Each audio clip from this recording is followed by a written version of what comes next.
हमने संघर्ष किया, हमने कई अच्छे अच्छे लोगों से संपर्क किए, क्लाइंट बनाए और आज इस मुकाम पर मैं सीए की प्रैक्टिस में नहीं हूँ बल्कि एक सफल बिजनेसमैन के रूप में आपके सामने खड़ा हूँ। मैं तो हमेशा यही कहूँगा, परिश्रम और प्रयास। भगवान श्री कृष्ण ने भी अर्जुन से कहा था कि तुम कर्म करो, तो मैं कर्म भूमि को ही अपना स्थल माना। प्रकाश चंद्रा और आप देख रहे हैं इस वक्त युवा शक्ति न्यूज़, हर खबर पैनी नज़र। दोस्तों, आज हमारे साथ हमारे स्क्रीन पर एक बेहद ही खास व्यक्ति हैं जिन्होंने झारखंड के एक छोटे से जगह से किस प्रकार से अपने मेहनत पर, अपने दम पर, अपनी प्रतिभा पर आज कोलकाता में एक बड़े ही सुनाम के रूप में बहुत ही ज़्यादा फेमस हैं और लोगों के लिए बहुत ही शिक्षा का स्रोत बने हुए हैं। नाम है गिरधारी लाल गोयनका जी। अगर इनके बारे में हम शॉर्ट फॉर्म में कहें तो ये पेशे से चार्टर्ड अकाउंटेंट हैं और गोल्डन गोयनका समूह के चेयरमैन है। सर, बहुत बहुत स्वागत है युवा शक्ति के खास कार्यक्रम में। धन्यवाद सर। हम सभी देखते हैं कि कैसे एक व्यक्ति एक छोटे से गांव से, एक छोटे से जगह से उठकर और प्रतिभा के दम पर और पढ़ाई के दम पर आज कोलकाता में एक इतना सुनाम धन्य के रूप में लोगों के सामने अपने आप को उसने पेश किया है। तो लोग सही कहते हैं कि अगर आपके पास शिक्षा है, अगर आपके भीतर माँ सरस्वती का वास है और प्रतिभा है, तो फिर आप कुछ भी, कोई भी जो लक्ष्य है वो हासिल कर सकते हैं। अपने बारे में ज़रा हमारे दर्शकों को ज़रा बताएं, वो भी लाभान्वित होंगे इसको सुनकर। आपकी बातों से ये लग रहा है सिर्फ शिक्षा ही नहीं, शिक्षा के अलावा अगर प्रयास हो और अथक प्रयास हो और परिश्रम हो तो क्या नहीं किया जा सकता है। शिक्षा तो देखिए बहुत जन करते हैं और शिक्षा के ऊपर कौन किस मुकाम पर पहुंचता है आप भली बातें जानते हैं। उसके साथ साथ परिश्रम और लगन और उसके बाद संघर्ष अगर आदमी करे तो क्या नहीं किया जा सकता है। मैंने एक टायर दुकान में जो हलालका टायर के नाम से जानी जाती है काली कृष्णा टैगोर स्ट्रीट में, उसमें अपनी नौकरी शुरुआत की थी। उसी पीरियड में मैंने पढ़ाई भी जारी रखी और कॉलेज की पढ़ाई करके सीए ज्वाइन किया। सीए ज्वाइन करते वक्त मैं बड़ा बाज़ार गद्दियों में रहा, बासा में खाना खाया और उसके बाद तत्पश्चात पढ़ाई की। पढ़ाई करने के बाद सीए करने के बाद भी हमारा संघर्ष कम नहीं हुआ, क्योंकि शुरू के लाख रुपया कमाना बहुत टफ है। उसके लिए हमें अथक प्रयास करना पड़ा। हमें ब्रीफकेस लेके क्लाइंटों के यहाँ डोर टू डोर जाना पड़ता था और हमें क्लाइंट लेने के लिए कितना संघर्ष करना पड़ता है ये आप सब जानते हैं। सीए लाइन में सिर्फ प्रैक्टिस से कुछ नहीं होता है। हमने संघर्ष किया, हमने कई अच्छे अच्छे लोगों से संपर्क किए, क्लाइंट बनाए और आज इस मुकाम पर मैं सीए की प्रैक्टिस में नहीं हूँ बल्कि एक सफल बिजनेसमैन के रूप में आपके सामने खड़ा हूँ।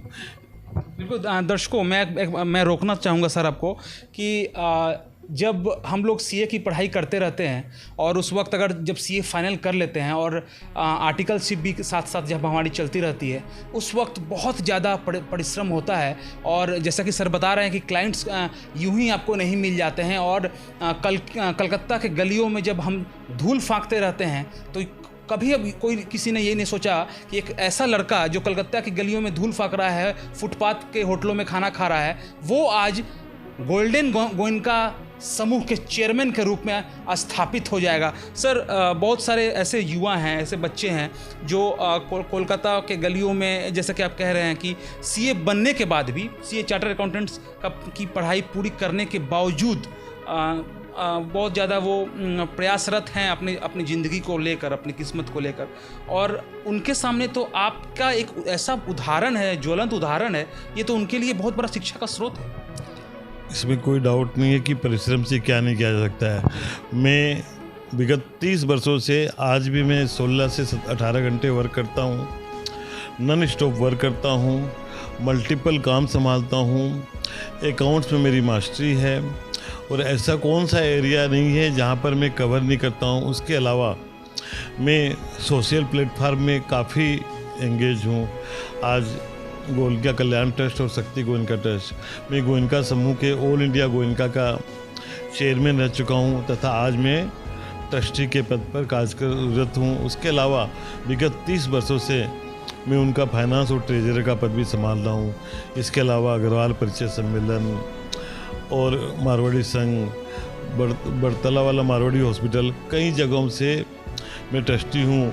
ओल्ड एज होम जो हमारे काशी उसमें है, काशी विश्वनाथ के सामने मानव सेवा संघ, उसमें भी मैं ट्रस्टी हूँ।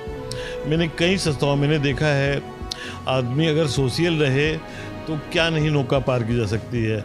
आज सामाजिक दायरा से ही सब कुछ आगे बढ़ा जा सकता है। ये मैंने अपने परिश्रम से सीखा है, अपने व्यवहार से सीखा है और अपने स्वभाव से सीखा है। बिल्कुल, बहुत अच्छी बात इन्होंने कही है। और मैं दर्शकों की जानकारी के लिए बता दूं कि गोल्डन गोइंका समूह के तो चेयरमैन हैं ही, साथ में रियल इस्टेट, फाइनेंस और स्टॉक ब्रोकरी का भी बेहतरीन कार्य करते हैं। कब ऐसे दिमाग में आया कि अब मुझे व्यवसाय की तरफ आगे बढ़ना है और अपना एक अलग मुकाम हासिल करना है? कब, कौन सी, आपको अगर वो साल याद आ रहा हो, कब ये समझ में आया कि नहीं अब मुझे सीए की पढ़ाई के सीए के साथ साथ अब समाज को का कल्याण तो करना ही है, इसके अलावा मुझे एक अच्छा मुकाम हासिल करना है? कब ये समझ में आया? सीए करते करते ही आदमी डेवलप करते करते, नॉर्मली हम लोगों की है कि हम लोग पढ़े लिखे हैं, तो सीए करते करते ही हमें फाइनेंस सेक्टर, शेयर बाज़ार और प्रॉपर्टी लाइन, ये जनरली देखिएगा चार्टर्ड अकाउंटेंट की सेकेंड फेज होती है। तो आज से करीब 15 से 20 साल पहले ही मैंने ठान लिया कि सीए में तो लिमिटेशंस है, ऑडिट और टैक्सेशन, इसमें हमेशा लिमिट है। तो अगर हमें आगे बढ़ना, चूँकि मैंने बहुत अभाव देखा है और पैसे की कीमत जानी है, तो मैंने राइट टाइम पर अपने आप को डाइवर्ट किया। मैंने लोगों से मेलजोल किया, उनके साथ पार्टनरशिप के रूप में वर्किंग पार्टनर बना। मैं परिश्रम करता था, पैसे का अभाव था, इसलिए लोगों के पैसे थे, तो लोगों ने मुझे अपने साथ में पार्टनर्स के रूप में एंगेज किया, क्योंकि मैं परिश्रम में काफ़ी माहिर था। तो आज से 15-20 साल पहले मैंने अपनी प्रैक्टिस छोड़ी, मैंने एनबीएफसी कंपनी बनाई, लिस्टेड कंपनी की, और कई अलग अलग आयाम, कई अलग अलग सेक्टर्स में बिजनेस शुरू किया, चाहे वो शेयर मार्केट हो, क्योंकि चार्टर्ड अकाउंटेंट्स की पढ़ाई में दिमाग की है और शेयर मार्केट दिमाग की ही उपज है। तो शेयर बाज़ार, कंस्ट्रक्शंस, लिकर बोटलिंग प्लांट, ये सब हमारे आपसी सहयोग, लोगों ने जिनके यहाँ मैं काम करता था, ऑडिट करता, उन्होंने ही मुझे अपने साथ पार्टनर बनाया। ये मेरे लिए बहुत बड़े सौभाग्य की बात है। सर, आप इतने सुव्यवस्थित और स्थापित बिजनेसमैन हैं। आप दर्शकों के लिए आपसे मेरे मन में एक सवाल आता है कि सफलता जो है उसका क्या गुरु मंत्र दर्शकों को देना चाहेंगे? क्योंकि लोग बोलते हैं कि भाई सफलता का कोई शॉर्टकट नहीं होता है। तो गिरधारी लाल गोयनका जी के शब्दों में क्या सफलता की क्या परिभाषा उसकी क्या है और उसे पाने के लिए कितनी जद्दोजहद करनी पड़ती है, ये आपके शब्दों में? मैं तो हमेशा यही कहूँगा, परिश्रम और प्रयास।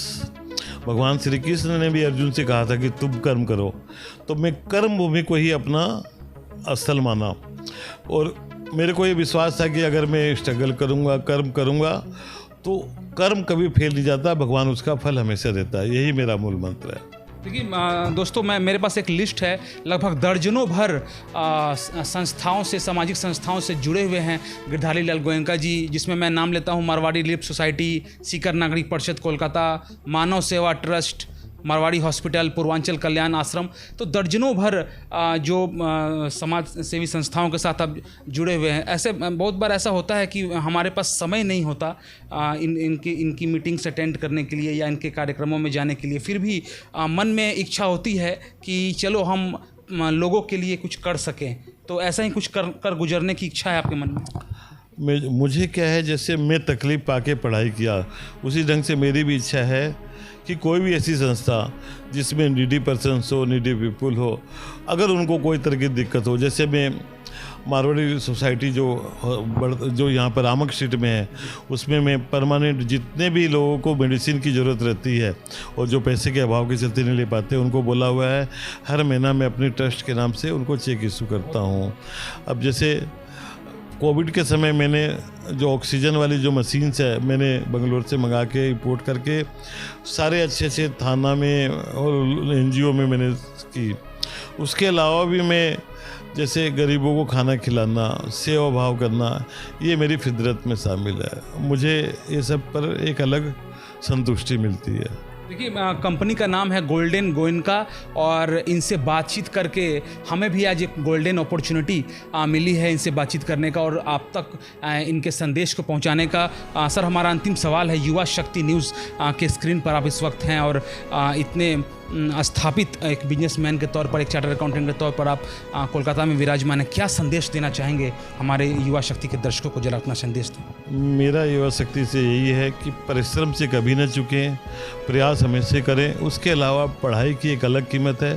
पढ़ाई से हमेशा दिमाग खुलता है और माथे पे जो भी तरह की संकीर्ण दिमाग की जो उपज है वो सब हटती है।